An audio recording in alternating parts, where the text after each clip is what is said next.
నమస్తే, welcome to our channel. నేను మీ సిరి. BRS ఆవిర్భవించి 23 సంవత్సరాలు అవుతుంది. అయితే తొలిసారి కేసీఆర్ కుటుంబం ఈ పార్లమెంట్ ఎన్నికలకి దూరం అవుతుంది. అంటే ఎవరు నిల్చోలేకపోతున్నారా, నిల్చోడానికి అభ్యర్థులే దొరకట్లేదా? సో ఈ అంశాన్ని మనకు వివరించడానికి మనతో పాటు ఉన్నారు TDP official spokes doctor A S Rao garu. నమస్కారం సార్. నమస్తే సిరి. సార్, ఇప్పుడు చూస్తుంటే 2001లో బీఆర్ఎస్ పార్టీ ఆవిర్భవించింది, అంటే వచ్చింది, కేసీఆర్ తీసుకొచ్చారు. తర్వాత అప్పటి నుంచి ఇప్పటివరకు చూస్తుంటే వాళ్ళ కుటుంబంలో ఎవరో ఒకరు ఖచ్చితంగా పార్లమెంట్ ఎన్నికల్లో ఉండేవాళ్ళు. కానీ ఈసారి మాత్రం వాళ్ళకి గడ్డు కాలం అని చెప్పుకోవాలా. అంటే వాళ్ళ ఫ్యామిలీ నుంచి ఎవరు కూడా నిల్చోలేని పరిస్థితి. ఇంకొకటి ఏంటంటే వాళ్ళ ఫ్యామిలీ కాకపోయినా ఎవరైనా అభ్యర్థి నిల్చోబెడదామన్నా కూడా అభ్యర్థులు దొరకలేని పరిస్థితి ఎందుకు వచ్చిందంటారు అసలు? ఇప్పుడు గత దశాబ్ద కాలంగా తెలంగాణ ప్రజానికాన్ని, తెలంగాణ రాష్ట్రాన్ని మొత్తం ఒక రాబందులాగా దోసుకుంటారు కుటుంబ సభ్యులందరూ కూడా. ఒక్కొక్కరు ఒక్కొక్క రంగంలో మొత్తం దోసుకున్నారు. ఈమె సారదంతా చేసి ఆమె తిహార్ జైలుకి పోయింది. ఇంకోటి పరారీలో ఉన్న సంతోష్రావు, మళ్ళీ ఇంకో కేసీఆర్ అన్న కొడుకు వాడు భూ కబ్జాలలో వాడు పరారీలో పోయి బెంగళూరులో తలదాచుకున్నాడు. ఇప్పుడు మిగిలింది రేపు కేటీఆర్ కూడా పోతాడు. ఫోన్ ట్యాపింగ్ కేసులో ఖచ్చితంగా కేటీఆర్ పోవడం ఖాయము. ఆ తర్వాత ఈ మిషన్ భగీరథను మొత్తం కమిషన్ భగీరథ చేసి అందులో మొత్తం నాశనం పట్టించినటువంటి హరీష్ రావు. ఆ తర్వాత ఈ యొక్క మొత్తం దేశంలో అతిపెద్ద కుంభకోణం కాళేశ్వరం అలియాస్ కామేశ్వరం చేసిందంతా కూడా ఈ యొక్క మన చిచ్చనే కేసీఆర్. మరి తర్వాత ఈ మన 6 అడుగుల లంబు హరీష్ రావు. వీళ్ళందరూ కూడా రేపు తిహార్ లాంటి క్లబ్లు మొత్తం అని తయారు చేస్తున్నారు. తిహార్ క్లబ్ ఏ విధంగా అయితే సుకేష్ చంద్ర వెల్కమ్ టు తిహార్ క్లబ్ అన్నాడు కదా, అలాగే చెర్లపల్లి క్లబ్, చెంచల్గూడ క్లబ్, మళ్ళీ ఇంకోటి వరంగల్ క్లబ్, ఇవన్నీ క్లబ్లన్నీ తయారవుతున్నాయి. మొత్తం ఈ క్లబ్లు రినోవేట్ చేస్తారు వీళ్ళు పోవడానికి. అదే కదా. ఇప్పుడు మళ్ళీ మనం చూస్తున్నట్టయితే 10 సంవత్సరాల కిందట తెలంగాణలో, అంటే తెలంగాణ సాధించింది ఎట్లా అంటే, మేము సావు నోట్ల తాలకాయ పెట్టినా నేను సచ్చినా సరే నేను తెలంగాణ సాధించడానికి సచ్చేటోడిని అని చెప్పిన కేసీఆర్ గారు ఇప్పుడు మళ్ళీ ఏంటంటే కూతురు అరెస్ట్ అయితే కూడా గింత నోరు విప్పలేడు. మళ్ళీ ఏంటంటే కేజ్రీవాల్ అరెస్ట్ అయినాకనేమో ఒక ప్రెస్ మీట్ పెట్టి వాళ్ళ చీకటి రోజు అని చెప్పేసి బ్లాక్ డే అని చెప్పేసి పెట్టిండు. అయితే ఇక్కడ చూస్తున్నట్టయితే ఇప్పుడు ఏంటంటే ఈ 10 సంవత్సరాలలో అయితే ఎంతైతే దోచుకున్నాడో అదంతా వెనకాలేసి ఆల్రెడీ పంపించిందంటారా బయటికి? అంతా ఎక్కడెక్కడ పెట్టాలో అక్కడెక్కడ పెట్టేసిండ్రు. ఈరోజు హైదరాబాద్ నగరంలో ఉన్నటువంటి మాల్స్, షాపింగ్ మాల్స్, కాంప్లెక్స్ అన్నీ కూడా కేటీఆర్ దాంట్లో ప్రమేయం ఉంది, పార్ట్నర్షిప్ ఉన్నది. ఎందుకంటే అక్రమంగా దాంట్లో చొరబాటు చేసి లిటిగేషన్స్ క్రియేట్ చేసి దాంట్లో షేర్ తీసుకోవడం జరిగింది. ఇంకొకటి తెలంగాణ ఏం తెచ్చినా సాగు నోట్ల ఉద్యమం చేసినా, సాగు నోట్ల కాలు పెట్టినా, ఏలు పెట్టినా, సారబోసినా అని మాట్లాడాడు కదా. ఇవన్నీ కథలన్నీ కాకమ్మ కథలు. ఉద్యమం చేసింది కవులు, కళాకారులు, విద్యార్థులు, అమరవీరులు. వాళ్ళు ప్రాణాహుతి చేసుకొని తెలంగాణ కొరకు వాళ్ళ ఆత్మ బలిదానం చేసి వాళ్ళు తెలంగాణ సాధించారు. అలాంటి తెలంగాణని ఉద్యమాన్ని ఉద్యమకారులను పిచ్చోళ్ళని చేసి మోసం చేసి ఆ ఉద్యమాన్ని హైజాక్ చేసి నువ్వు ముఖ్యమంత్రి గద్దె మీద కూర్చొని అనేక వర్గాలను అన్యాయం చేశావు. దళితులు ముఖ్యమంత్రులు చేస్తాని, బీసీలని ఫెడరేషన్స్ ఇస్తాని, కార్పొరేషన్ చేస్తాని, అనేక మందిని మొత్తం అన్ని సామాజిక వర్గాలను నాశనం చేశావు. దేశంలోనే మొట్టమొదటిసారిగా ఒక దళిత రైతులని బేడీ లేచి రోడ్లపైన తిరిగించి 3rd డిగ్రీ ప్రయోగించింది ఈ యొక్క కేసీఆర్.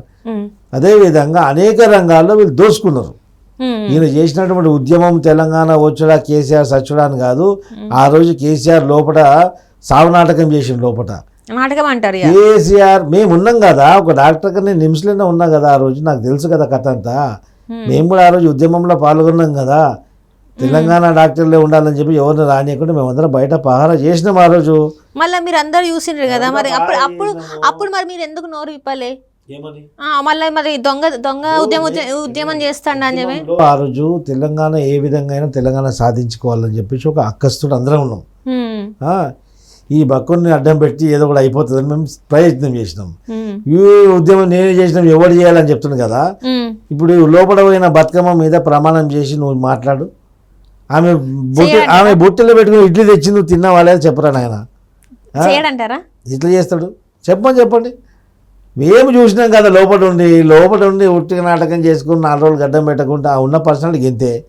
ఆ బొక్కల కూర లేని బొక్కలు అవన్నీ అవి ఏముంటాయి? 4 రోజులు ముఖం గడిపేయకుండా అట్లనే పెట్టినా మొత్తం రోడ్డు మీద ఉన్నట్టు బిచ్చగాడిలాగా ముఖం తయారైంది. ఏదో కేసీఆర్ చచ్చిపోతుందని చెప్పి ఆ ఫోటోలు బయటకు వచ్చినాయి. అదొక తమాషా అయిపోయింది. అంతేగాని ఆ ఉద్యమం ఉపవాసం లేదు, దీక్ష లేదు. అది అంటే ఇంతమంది చచ్చిపోయినారు కదా, ఇంతమంది ప్రాణత్యాగాలు చేసిండ్రు, మరి వాళ్ళందరికీ ఎందుకు ఈ రోజుకి కూడా సరైన విలువ లేదు? అంటే విలువ ఇస్తారా మీరు అందరూ? ప్రాణత్యాగం చేసిన ప్రతి ఒక్క మేము వ్యక్తిగతంగా మేము కానీ మా పార్టీకి అందరూ విలువ ఇస్తుండ్రు. కేసీఆర్ కుటుంబం వాళ్ళకు విలువనియలేదు. అమరవీరులని విస్మరించారు కాబట్టి వాళ్ళ ఉసురు తలిగి వీరు నాశనం అయిపోయారు. ఏ విధంగా అయితే అమరవీరులలో శ్రీకాంతాచారి 20 ఏళ్ళ సంవత్సరాల పిల్లగాడు రేపు మా తల్లిదండ్రులు అల్లారి ముద్దుగా పెంచుకొని రేపు నా కొడుకు ఉద్యోగం సంపాదించి మాకు ఆసరా అవుతారంటే చెట్టెత్తు కొడుకుని నా పొట్టన పెట్టుకున్నాడు కేసీఆర్. అలాంటప్పుడు వాళ్ళ కుటుంబానికి నువ్వు ఎంత సహాయంగా ఉండాలా, చేదోడు వాదోడుగా ఉండాలా, కంటికి రెప్పలాగా వాళ్ళ కుటుంబాన్ని చూసుకోవాలి. ఆ తెలంగాణ సమాజం, తెలంగాణ ప్రభుత్వం యొక్క బాధ్యత. కానీ విస్మరించి దొంగలకు తెలంగాణ వ్యతిరేకించిన వాళ్ళు దోపిడీదారులని భూ కబ్జాదారులకు నువ్వు ఎమ్మెల్సీలుగా పంపించినావు. ఎందుకు శ్రీకాంతాచారి తల్లికి ఎందుకు ఇప్పటిదాకా ఒక ఎమ్మెల్సీ ఇస్తే ఏమైంది? నీ బిడ్డకి ఎమ్మెల్సీ అవసరమా? అలా అర్హులు గారనుకుంటారేమో మరి ఆయన. అంటే వాళ్ళు చదువుకున్నారో లేదో అని వాళ్ళకి అసలు అది అర్థమవుతుందో లేదో అని చెప్పేసి ఆయన అనుకున్నాడేమో, అందుకే ఇయ్యలేదేమో. కానీ ఆయన చెప్పిండు కదా అర్థమవుతుందో లేదో కదా. ప్రమాణ స్వీకారం చేసే పత్రం కూడా చదవనీకే, ప్రమాణ స్వీకారం కూడా చేయడానికి పలకడానికి రానోడికి నువ్వు ఎమ్మెల్యే పదవి ఇచ్చావు, ఎమ్మెల్యే సీట్ ఇచ్చావు. ఇక్కడ నుంచి మహిళలను ట్రాన్స్ఫర్ చేసే షకీల్ లాంటి బ్రోకర్ నువ్వు ఎమ్మెల్యే టికెట్ ఇచ్చావు. గవర్నమెంట్ భూములు కబ్జాలు చేసుకొని షాపింగ్ మాల్ కట్టుకుని ఆర్మూర్లో నీ పాండుకు నువ్వు టికెట్ ఇచ్చావు. ఇంకెవరికి ఇవ్వలేదు నువ్వు, ఇంకెవరికి నువ్వు ఇవ్వలేదు. మల్లారెడ్డి కంటే చదువు వస్తుందా? పూలు అమ్మినా, పాలు అమ్మినా, రకరకాల అన్ని అమ్మినా అని చెప్పిన అన్ని అమ్మినా ఎక్కడ పోయినాయి? ఇప్పుడు సమర్థత గురించి మాట్లాడితే నీ పార్టీలో ఉన్నటువంటి క్యాబినెట్ మంత్రులకు ఎంత సమర్థత ఉందో అందరికీ తెలుసు. మహమూద్ అలీకి ఏముంది సమర్థత చెప్పండి? మహమూద్ అలీ వార్డు మెంబర్కి కూడా గెలవడు. అలాంటివి తీసుకొచ్చి మైనార్టీలను పెట్టుకున్నావు. ఏ విధంగా ఉన్నది అంటే శ్రీకాంతాచారి తల్లికి చదువు రాదా? ఎవరు లేరా? అలాంటి కుటుంబాలకు ఎందుకు ఇవ్వలేవు? ఒక ఎమ్మెల్సీ గానో ఒక రాజ్యసభ గానో పంపించింటే తెలంగాణ అమరవీరుల సమాజం అంతా ప్రాణదాగా 10 మంది చనిపోతే అలాగే ఒకరిద్దరికైనా నువ్వు న్యాయం చేయాలా? ఏ ఒక్కరిని పట్టించుకోలేవు. అంతెందుకు తెలంగాణ గీతాన్ని రాసినటువంటి అదేశ్రీ వారి గీతాన్ని జాతీయ మన రాష్ట్రీయ గీతంగా అనుకుంటున్నాము. ఆ రోజు ఉద్యమకాలం అన్నాం. ఆ తర్వాత ఆ విషయాన్ని మేమందరం కూడా దృష్టికి తీసుకొస్తే దీంట్లో మార్పులు చేయాలి, చేర్పులు చేయాలని పక్కకు పడేసాడు. ఎందుకంటే కేవలం ఆయన దళిత సామాజిక వర్గానికి చెందినవాడు కాబట్టి అందుకైనా పక్క పడడం జరిగింది. ఇలాంటి అనేక కార్యక్రమాలు చేశారు. రేవంత్ రెడ్డి గారితోని మా ముచ్చట పెట్టినప్పుడు చెప్పిండు ఆయన, ఆ ఇంటర్వ్యూలో చెప్పిండు ఏంటంటే నేను ఇన్ని చేసిన ఎంతో మంది కష్టపడితే కానీ తెలంగాణ రాలేదు. ఆయన ఒక్కడు ఉద్యమం చేస్తూ వచ్చింది తెలంగాణ, ఎంతో మంది ప్రాణ త్యాగాలు చేస్తూ వచ్చిన తెలంగాణలో మనకి ఈ రోజుకి 10 సంవత్సరాలు అయితేనా కూడా తెలంగాణ రాష్ట్ర గీతం లేదు మన తెలంగాణకి అని చెప్పేసి ఆయన బాధపడ్డాడు. అదొకట. ఇంకొకటి తెలంగాణ ఉద్యమంలో బయట నుంచి వచ్చే వెహికల్స్ అన్ని మనం ఆపేది. తెలంగాణలో కాదని చెప్పేసి ఆపుతుంటే ఆ రోజు ఏమైపోయిందంటే ఆంధ్ర నుంచి వచ్చే వాళ్ళు కూడా టీజీఎన్ రాసుకునేది. కొంతమంది ఉస్మానియా యూనివర్సిటీలో పిల్లలు ఛాతీ పైన పచ్చబొట్టు పొడిపించుకున్నారు టీజీఎన్. అంటే టీజీఎన్ పెడితే మళ్ళీ వాళ్ళు చెప్పినట్టు ఇదవుతుందని చెప్పేసి మేము తెలంగాణ వచ్చినాక కూడా ఇది టీజీ అవుతాం అనుకున్నాం అందరం. టీఎస్ చేశాడు. అంటే తెలంగాణ సమితి అన్న తెలంగాణ రాష్ట్ర సమితి ఆయన పార్టీ పేరుగా మారుతుంది. టీఎస్ వాంటెడ్ ఉద్దేశపూర్వకంగా టీఎస్ చేశాడు. టీజీ ఖచ్చితంగా ఇది రేవంత్ రెడ్డికి ధన్యవాదాలు తెలుపుతున్నాం. ఇది స్వాగతించగలిగిన నిర్ణయం.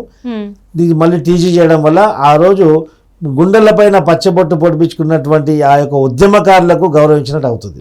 అట్లనే ఇప్పుడు చాలా చాలా వరకు చూసుకుంటే చాలా మందికి ఇప్పటికి కూడా ఏంటంటే తెలంగాణ ఉన్న వాళ్ళకి ఏమో ఉందంటే ఇంకా ఆంధ్రోళ్ళ నాయకత్వమే నడుస్తుంది అని చెప్పేసి అనుకుంటాండ్రు. మరి అందులో వాస్తవం ఉందా లేదా? అంతే. మరి తెలంగాణ నీళ్లు నిధులు నియామకాలు అన్నారు కదా, నియామకాలు అయితే లేవు. 17 సార్లు యూపీఎస్సీ ఎగ్జామ్ మీద టీఎస్పీఎస్సీ ఎగ్జామ్ పెడితే పబ్లిక్ సర్వీస్ కమిషన్లు క్వశ్చన్ పేపర్లు ఎప్పుడు లీక్ అవుతూ ఉంటాయి. ఇక నీళ్ళ అక్కడ ఆంధ్ర నుంచి దోసుకపోతున్న నీళ్లు పోతుంటే ఆ నీళ్ళు కాపిటోడే లేడు. కేవలం ఎన్నికల్లో నాటకాలు చేశాడు. ఈ పోలీసులు వాడిని కొట్టడం, ఆ పోలీసులు వీళ్ళు కొట్టడం, ప్రజలను పిచ్చోళ్ళని చేశాడు. ఇక నీళ్ళు అని చెప్పేసి కాళేశ్వరం చేసి మొత్తం సర్వనాశనం చేశాడు. ఇంకెక్కడ ఉన్నాయి? ప్రభుత్వ సంపద అంటే ప్రజల సంపదని పెంపొందింపజేయాలి ఏ ప్రభుత్వం అయినా అని. గవర్నమెంట్ భూములు, ప్రభుత్వ భూములు 6 నెలలకు ఒకసారి వేలం పెట్టి అమ్మడం స్టార్ట్ చేసినావు నువ్వు. ఇంకా నువ్వు ఇక్కడ తెలంగాణ నీళ్లు నిధులు నియామకాలు కాపాడుతావు. తెలంగాణను మొత్తం డొల్ల చేసినావు.